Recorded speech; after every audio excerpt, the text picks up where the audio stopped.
Hello, my name is Charles, and I'm getting ready to start my meditation before I do readings, and I wanted to show you a little bit of what I do. Prior to doing a harsh reading, I prefer to take a shower first. This way I am seeing myself being washed off with clean water and being clean from my own energy, because I do not want to interfere with the messages that are coming through from the other side. So I try to remove out my energy. Before doing readings, normally I'll spend about 2.5 hours to 3 hours just staying in a calm environment.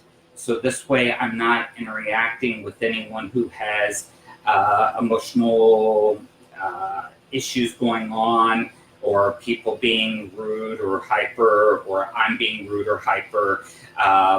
This way I'm just staying calm, and I'm watching my energy, making sure that I stay in a calm, tranquil place emotionally. So this helps. I prepare out candles because I don't like indoor lighting. I prefer candlelight or external light from outside. I find that this helps a whole lot. I put out fresh distilled water in a bowl. The distilled water is to help collect any negative energy. Then I sit down once I have finished taking my shower, getting myself maintaining a relaxed state. I'll come in and I'll sit down prior to and start my meditation.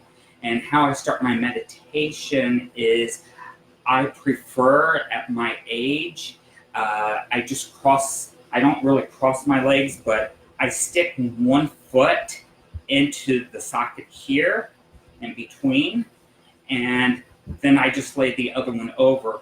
What that does is it doesn't put any pressure on my legs so that they don't fall asleep. And this is normally my preferred sitting when I'm doing a reading. It's the most comfortable, and it keeps my legs relaxed without putting any additional pressure on them. So that helps.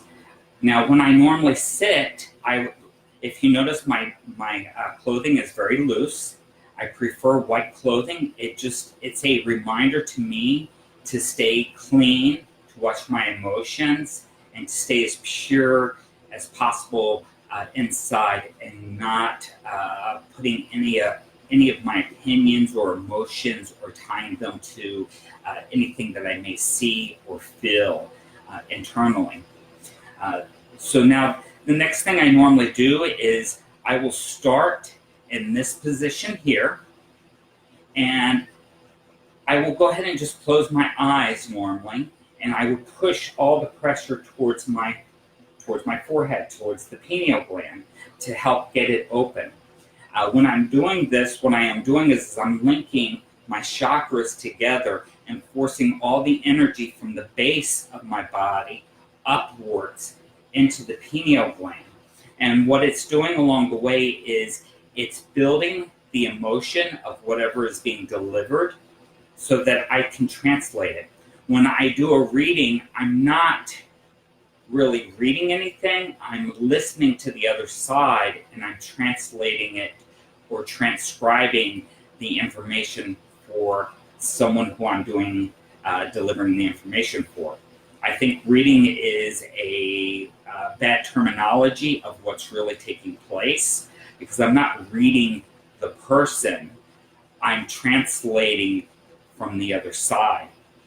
So normally souls we can call spirits, we can call sometimes angels. Souls are individuals that may have been on the earth at some point in time, or may have never come to the earth, but they're souls. We all have a soul.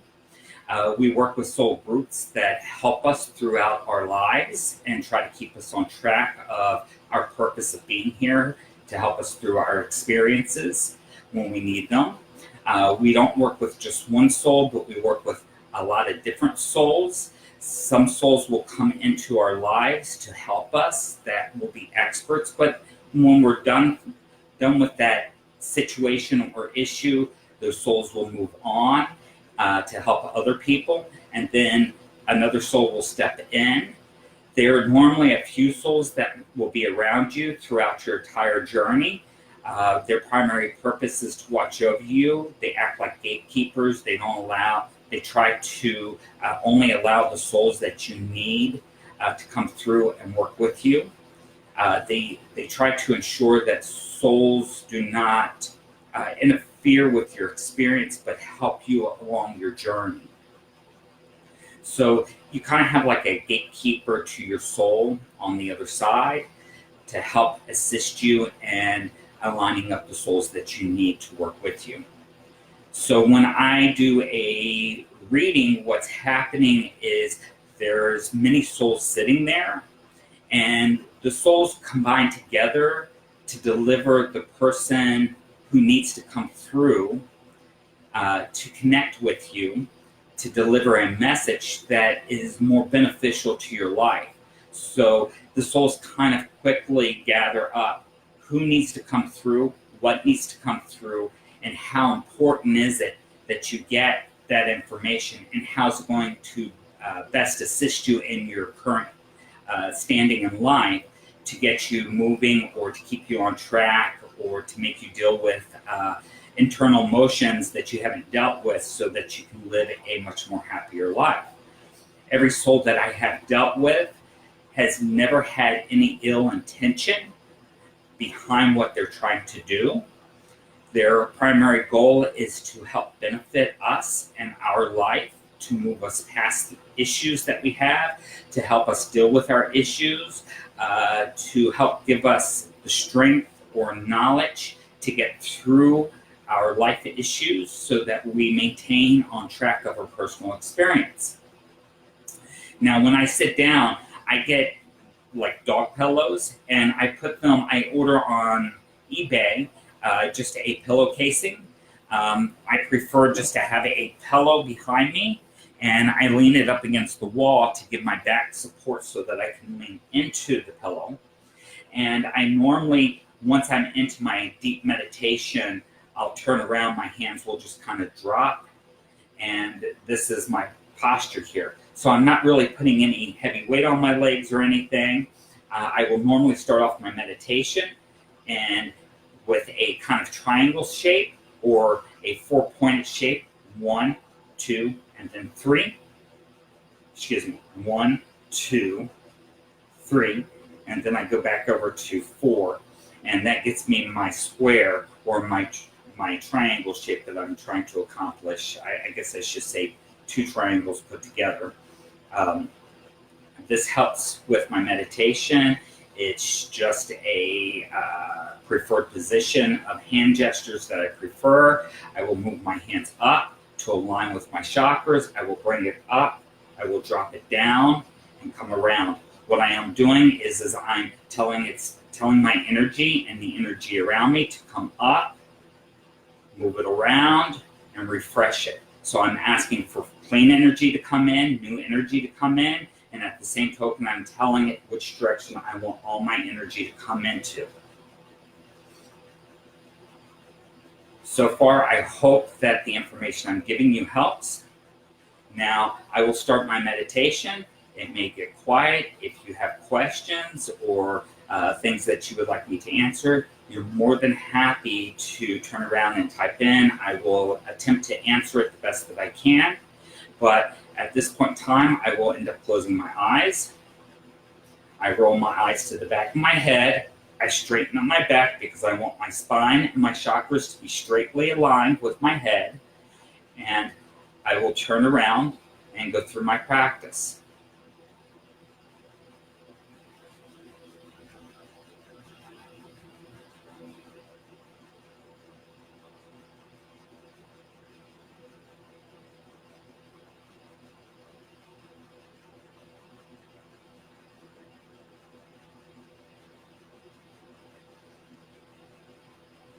I will tell you to take the time that you need to work work with your body to make sure it's in alignment, get any kinks out, make sure that it's comfortable, your clothing is not pulling on you at this time, because if you do not, it will make it harder for you to concentrate and to stay within your meditation place. Once I close my eyes, I attempt to keep my eyes closed through the whole journey or the time that I'm in my meditation. When I open my eyes, that is normally meaning that I am ending my meditation or I'm bringing it to a pause.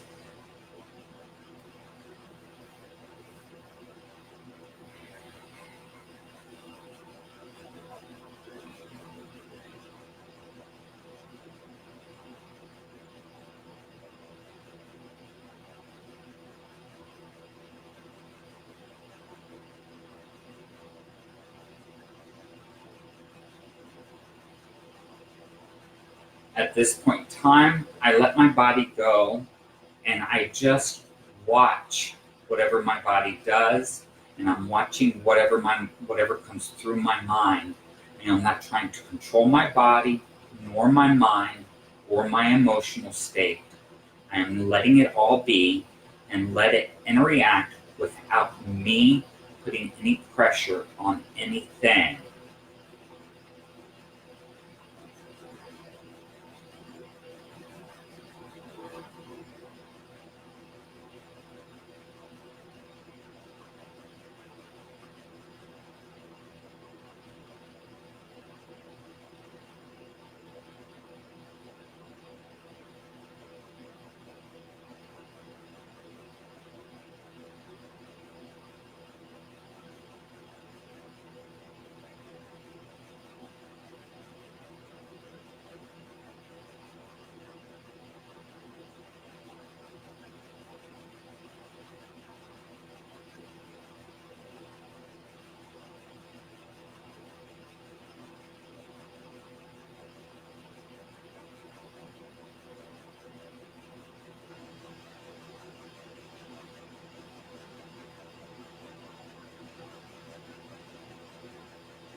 Before I leave, I will say a little prayer.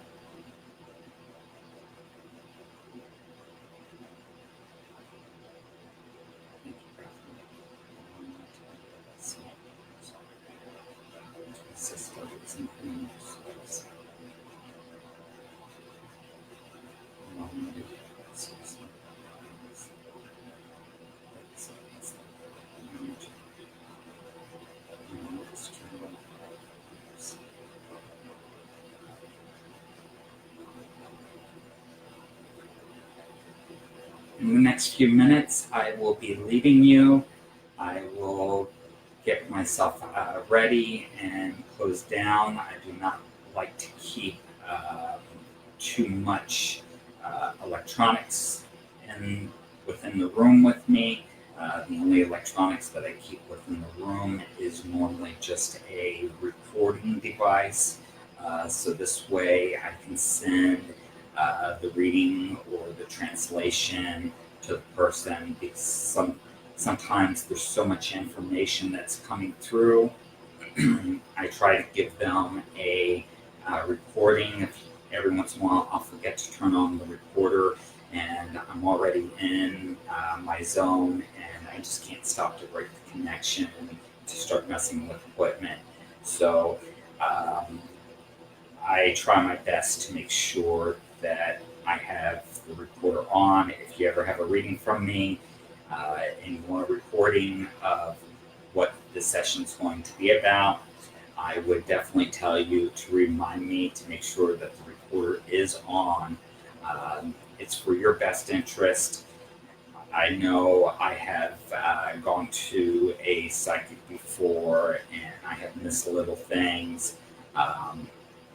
A good translator for the other side will go very in-depth or very in-detail. A translation may only be 2 minutes, and I have done translations that took 2 minutes and that was all that needed to be said. And I have done translations for over 2 hours and that's what needed to be said. It's just depending on where you're at in your life and what's going on internally with you or where you're going to be going within your life for the future. The other side sees everything. They see the past, they see the present, and they see the future. And so they have privilege to that information. They sometimes share that privileged information with us, and sometimes they do not. It's all depending on where you're at and what you need to know. They try to not heavily influence your life, but to give you just enough to remind you that the other side is there. They're supporting you on your journey, that they love you and that they care. And yet, they don't want to give you so much that you forget to live your journey, to live your experience, to be a productive human being. It is an honor for us to have a human body, to be able to do the things that we have the capabilities of doing. It's just up to us to choose. It's up to us to learn, to experience all of life, everything in full, and to enjoy it. I wish you a blessed day, and I hope that everything in your life that you want, that you go after, you live it to the fullest, and you appreciate it. Take care.